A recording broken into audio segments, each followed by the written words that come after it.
Om Sai Ram, Chapter 23 Yoga and Onion, Shama cured of snake bite, cholera ordinance broken, ordeal of Guru Bhakti. Preliminary. In reality, this jiva, that is human soul, transcends the three qualities sattva, rajas, and tamas. But being deluded by Maya, he forgets his nature, which is pure consciousness, knowledge, bliss, and thinks that he is the doer, and thus entangles himself in endless miseries and does not know the way of deliverance. The only way of deliverance is the loving devotion towards the Guru's feet. The great player or actor Lord Sai has delighted his bhaktas and transformed them into himself, his nature. We regard Sai Baba as an incarnation of God for reasons already stated, but he always says that he was an obedient servant of God. Though an incarnation, he showed people the way to behave satisfactorily and to carry out the duties of their respective stations in this life.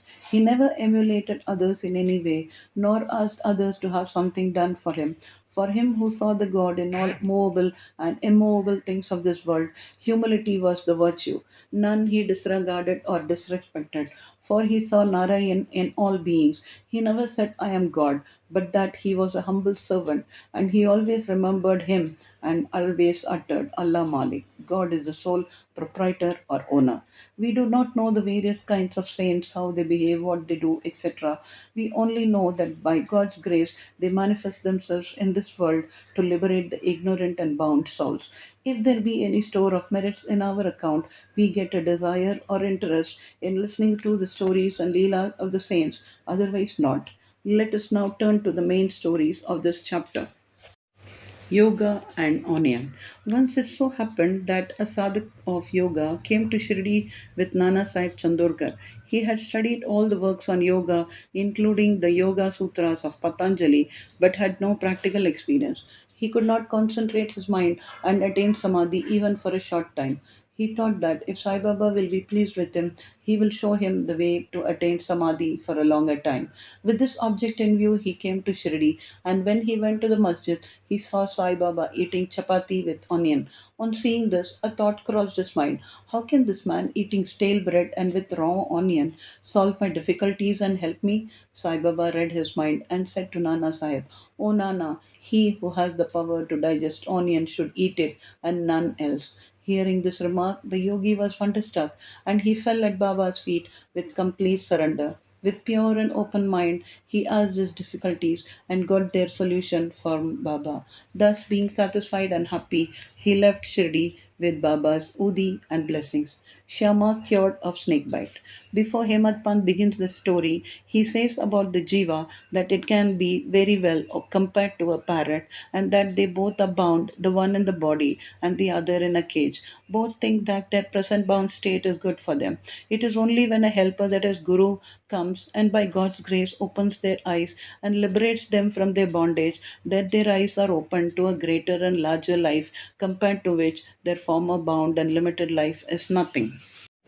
In the last chapter, it was shown how Baba anticipated the calamity that was to befall on Mr. Mirikar and rescued him from it. Now let the readers hear a story more interesting than this. Once Shyama was bitten by a poisonous snake. His little finger was bitten and the poison began to spread in the body. The pain was also severe and Shyama thought that he would pass away soon. His friends wanted to take him to the god Vithoba, where such cases were often sent, but Shyama ran to the masjid to his Vithoba, Sai Baba. When Baba saw him, he began to scold and abuse. He got enraged and said, "Oh, vile Baturdia, do not climb up. Beware if you do so." And then roared, "Go, get away and come down." Seeing Baba thus red with wrath, Shama was greatly puzzled and disappointed. He thought that the masjid was his home and Sai Baba his sole refuge. But if he was driven away like this, where should he go? He lost all hopes of life and kept silent. After a while, when Baba became normal and calm, Shama went up and sat near him. Then Baba said to him, "Don't be afraid. Don't care a jot. The merciful fakir will save you. Go and sit quiet at home. Don't go out. Believe in me and remain fearless and have no anxiety. Then he was sent home. Immediately afterwards, Baba sent Tatya Patil and Kaka Sahib Dixit to him with instructions to the effect that he should eat what he liked, should move around in the house, but should in no case lie down and sleep. Needless to say that these instructions were acted upon, and Shyama got all right in a short time. The only thing to be remembered in this connection is this: the words of Baba, or the five syllabled mantra, go, get away, come down, were not addressed to Shama as it apparently looked, but they were a direct order to the snake and its poison not to rise up and circulate through Shama's body. Like others well versed in mantra shastra, he had not to use any incantation, charged rice or water, etc. His words only were the most efficacious in saving the life of Shama. Anyone hearing this story and other similar ones will beget firm faith in the feet of Sai Baba, and the only way to cross the ocean of Maya is to remember the feet of Baba in the heart. Cholera epidemic. Once cholera was raging virulently in Shirdi. The residents were much frightened and they stopped all communication with the outside people. The punch of the village assembled together and decided upon two ordinances as a remedy to check and put down the epidemic. They were: number one, no fuel cart should be allowed to come to the village; number two, no goat should be killed there. If anyone disobeyed these ordinances, they were to be fined by the village authorities and the punch. Baba knew that all this was mere superstition, and therefore he cared a damn for the cholera ordinances. While the ordinances were in force, a fuel cart came there and wanted to enter the village. Everybody knew that there was dearth or scarcity of fuel in the village. Still, the people began to drive away the fuel cart.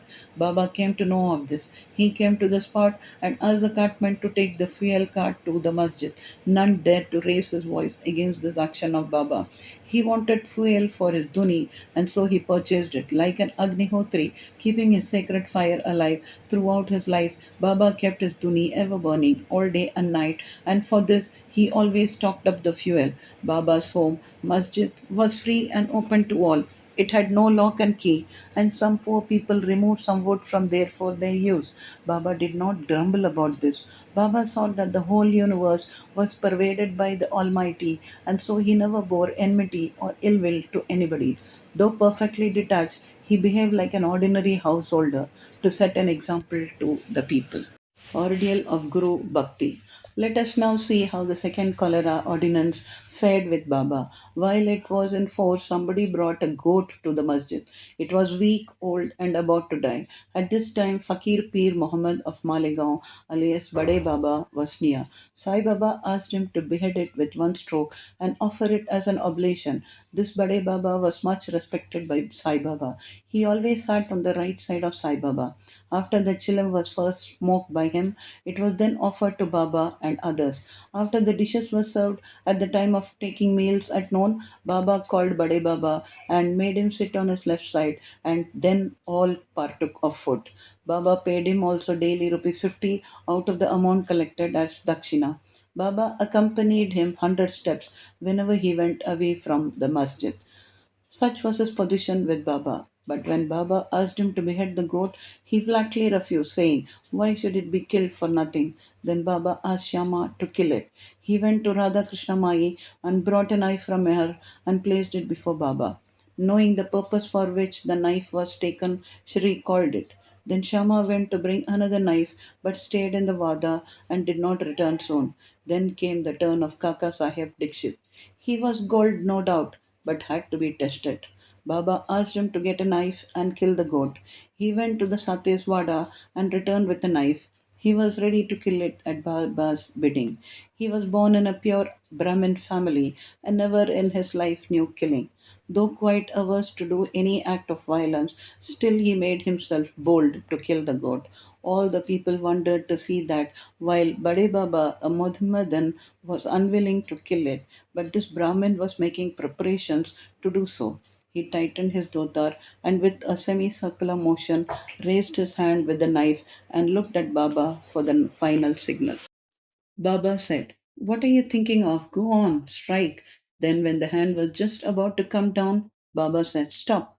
How cruel you are. Being a Brahmin, you're killing a goat. Kaka Sahib obeyed, kept the knife down, and said to Baba, Your word is law unto us. We do not know any other ordinance. We remember you always, meditate on your form, and obey you day and night. We do not know or consider whether it is right or wrong to kill. We do not want to reason and discuss things, but implicit and prompt compliance with Guru's orders is our duty and dharma. Then Baba said to Kaka Sahib that he would himself do the offering and killing business. It was settled that the goat should be disposed of near a place called Takia where Fakis used to sit. Then, when the goat was being taken to that place, it fell dead on the way. Hemad Pant closes the chapter with a classification of disciples. He says that there are three kinds: first or the best, second or average, third or ordinary. The best kind of disciples are those who guess what their gurus want and immediately carry it out and serve them without waiting for an order from them. The average disciples are those who carry out the orders of their masters to a letter without any delay, and the third kind of disciples are those who go on postponing the carrying out of their order and make mistakes at every step.